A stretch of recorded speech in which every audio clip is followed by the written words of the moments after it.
Estamos enlazados ahora con el doctor Gerardo Barana, él es director médico de Oftálmica. Oftálmica es una clínica dedicada a oftalmología. El doctor Arana también es oftalmólogo y con él vamos a hablar sobre un tema que es muy importante para un grueso sector de la población, vamos a decir para dos sectores importantes de la población, que son los diabéticos y los hipertensos. Ya sabemos con este tema del coronavirus que ser diabético y ser hipertenso es pertenecer a la población de riesgo con el tema del coronavirus, pero aparte de eso, los diabéticos tienen una serie de problemas que deben estar chequeando permanentemente, al igual que los hipertensos, y es el tema de la catarata y otras afecciones también que vienen a la vista, ¿no es cierto? Y a otros órganos del cuerpo también. ¿Cómo está, doctor? Gracias por aceptar esta entrevista. Qué ocurrencia, un gusto como siempre estar en tu programa y acá en nombre de mis colegas de Oftálmica, Clínica de la Visión, para ayudarte pues y aclarar estos puntos a tus teleoyentes, ¿no?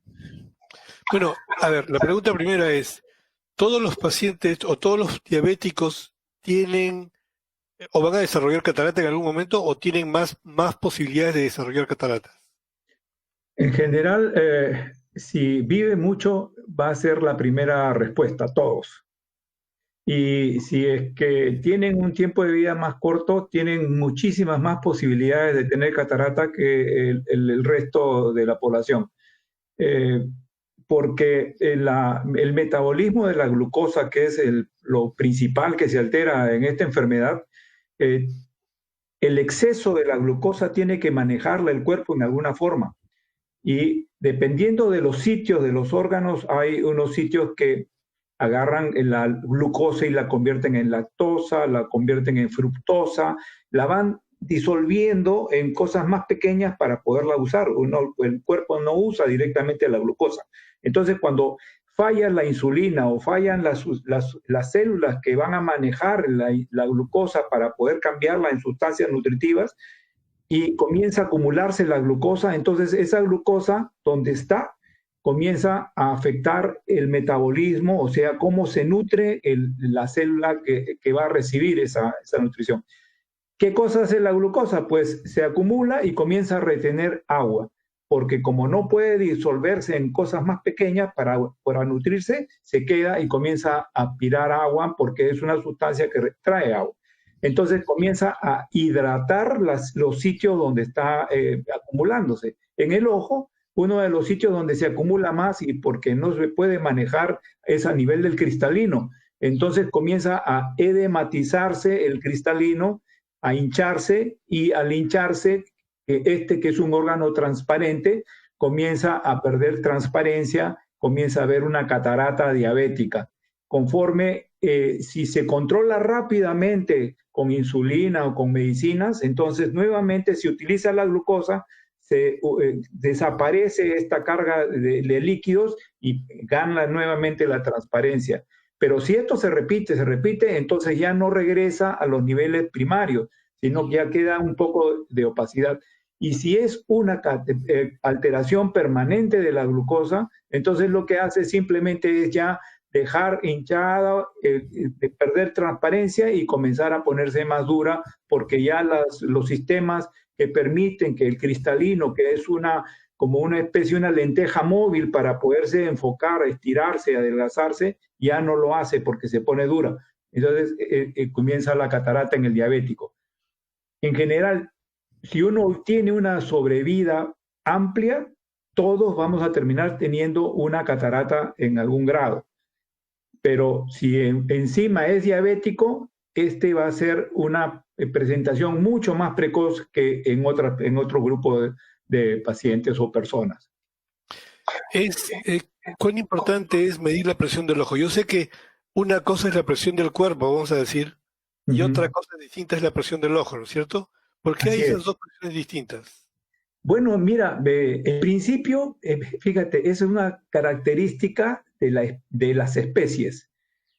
Las especies protegen lo mejor que tienen, haciéndole un sistema separado del resto del cuerpo. Puede morirse una parte del cuerpo y este sigue teniendo un sistema, en el caso del ojo, por ejemplo, inmunológico diferente del resto del cuerpo, un sistema de inflarse o desinflarse, o sea, de la presión del ojo, para que el cuerpo puede fallar, pero no puede dejar de ver la persona. Lo mismo ocurre, por ejemplo, con los órganos sexuales, porque también es una característica de especie, preservar la permanencia de la especie. Entonces, estos sistemas de cuidados inmunológicos y de sistemas de funcionamiento de estos órganos tan importantes son diferentes del resto del cuerpo, tienen su propia autonomía. Entonces, es curioso que a veces cuando uno tiene mucha presión del ojo, el ojo puede tener presión baja. Y a veces cuando el cuerpo tiene muy baja presión, no le llegan por los vasos sanguíneos tanta cantidad de líquido y sangre como para que haga sus funciones y comienza a haber una menor nutrición del ojo por tener presión baja. O sea, no es bueno tener presión baja. A veces es mejor tener presión alta para que llegue más sangre. Claro, eso hablando de cantidades, de volúmenes, pero al final, si es una hipertensión arterial, ya comienza a haber otros cambios en el ojo y en todo el cuerpo, que viene a ser el estrechamiento de los vasos y la menor nutrición, ¿no? Hasta donde yo sé, la presión del ojo se mide colocando un aparatito dentro del ojo y es una cosa un poco incómoda. Ahora hay, bueno, es lo que se hacía, no sé si se sigue haciendo hasta ahora, o hay algún método más moderno, más, menos invasivo para medir la presión del ojo. Bueno, en general sí lo hay hasta tonómetros de aire que simplemente con una cantidad que se expulsa de aire desde el aparato, uno mide cuánto se aplana la córnea y eso nos da la presión, pero no son tan eficientes para la precisión de la medida que en algunos casos requerimos, como la del toque, que se llama de aplanación, que es la más eficiente de forma de medir la presión ocular. Ok. Ahora, ¿lo mismo ocurre con las personas hipertensas? Las personas hipertensas tienen otro mecanismo. Generalmente tienen la misma incidencia de catarata que una persona sin hipertensión y sin enfermedades.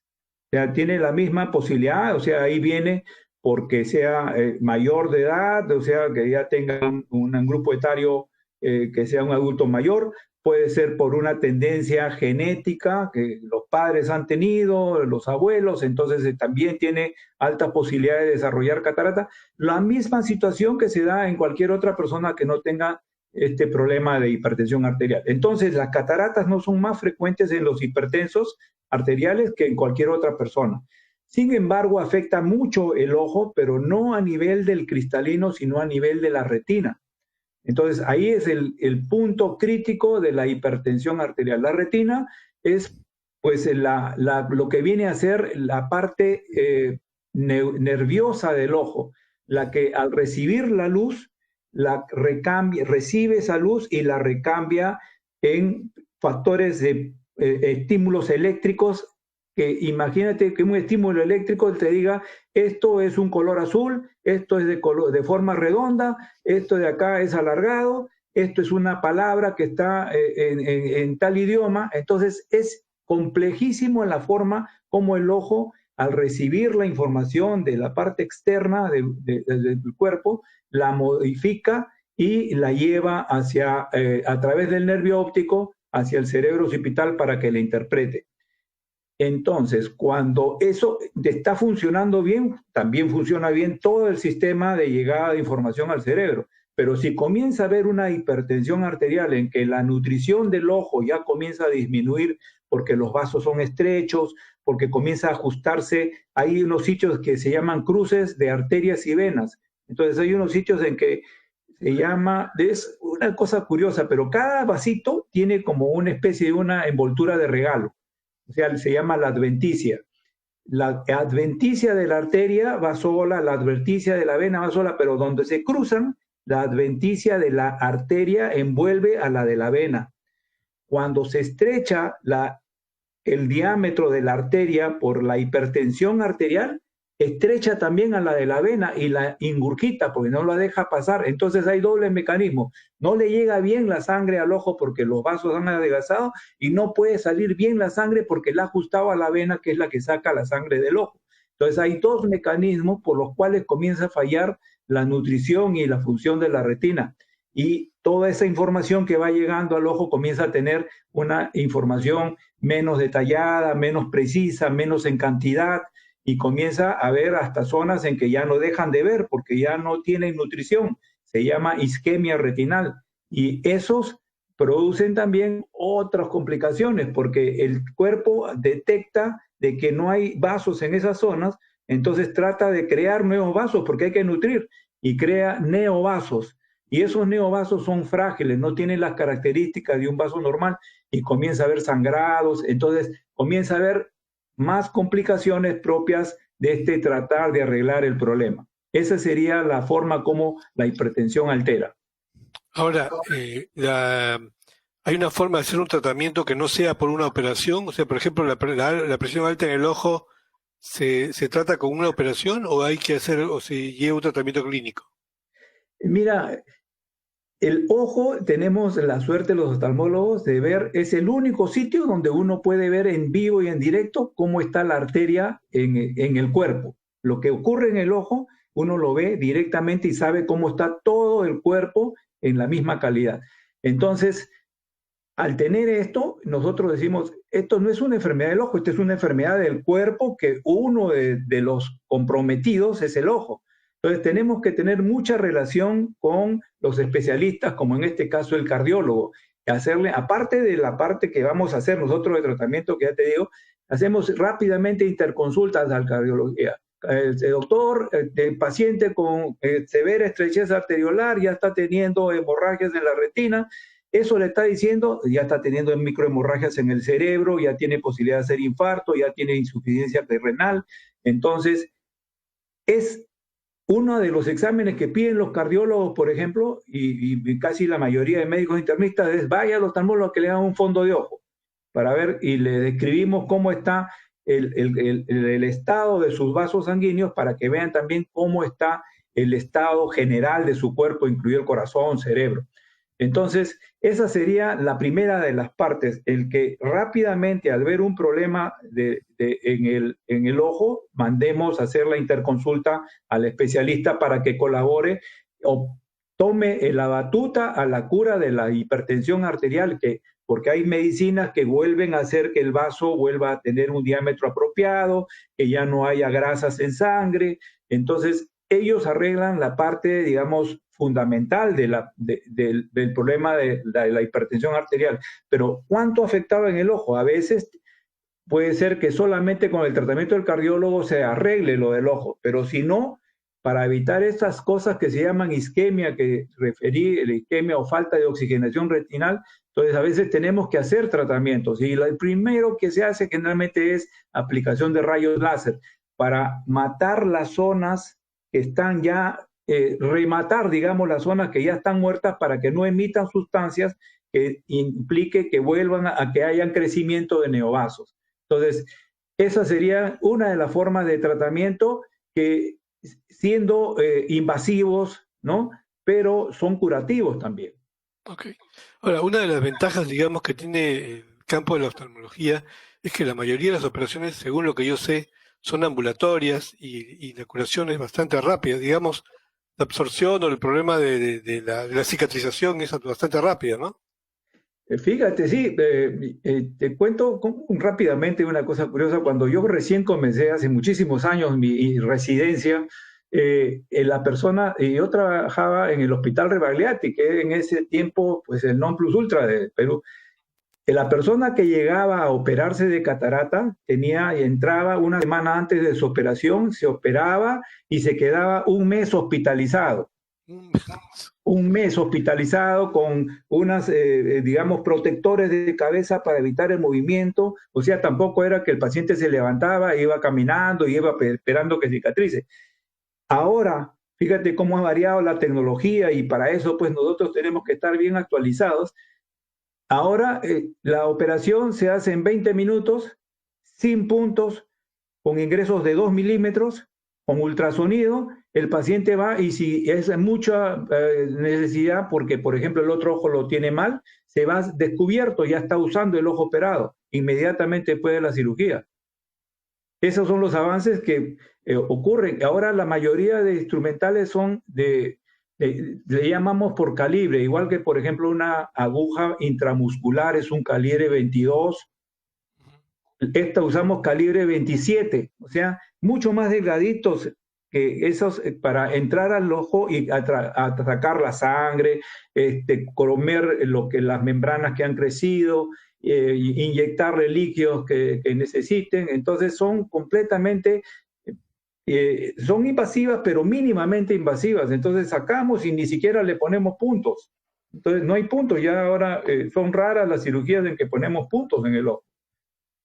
Entonces, eso es lo que se ha modificado. Tengo entendido además que en el Perú tiene mucho prestigio la oftalmología y está muy bien considerada internacionalmente, ¿no es cierto? La suerte que hemos tenido también es la globalización de los conocimientos.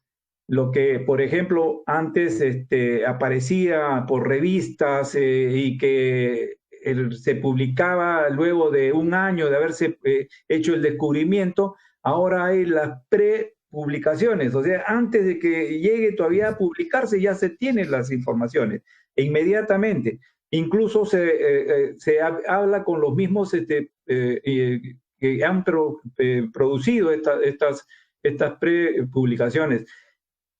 Las casas comerciales ahora tienen un mercado en que a veces, en Perú, por ejemplo, hemos tenido equipos para operar, y en oftalmia tuvimos la oportunidad de tener equipos para operar catarata antes que sean aprobados en Estados Unidos. Los americanos algunas veces venían para ver cómo funcionaban las cirugías que ellos iban a hacer dentro de unos meses porque todavía no estaban aprobadas. Entonces, cosas curiosas como esas, haciendo equipos producidos y en Estados Unidos, pero por las, digamos, dificultades que tienen para poder hacer sus aprobaciones, que son, no quiero decir malas acá de ninguna manera, pero algunas son más flexibles que otras, nos han permitido eso de estar en un nivel mundial. Acá se hace lo que se puede hacer en Estados Unidos y lo que se puede hacer en Europa. Y depende de la habilidad del cirujano para utilizar lo mismo que tenemos en información y en equipamiento. Y todos nos preparamos con amplitud para tratar de ser mejor, ¿no?, en lo que hacemos. Muchísimas gracias, doctor. Última pregunta. Yo sé que la pregunta es muy amplia, además. ¿Cómo cuidar el ojo? ¿Cómo cuidar la visión? En este tiempo de pandemia, hay que tener algunos cuidados quizás más exigentes.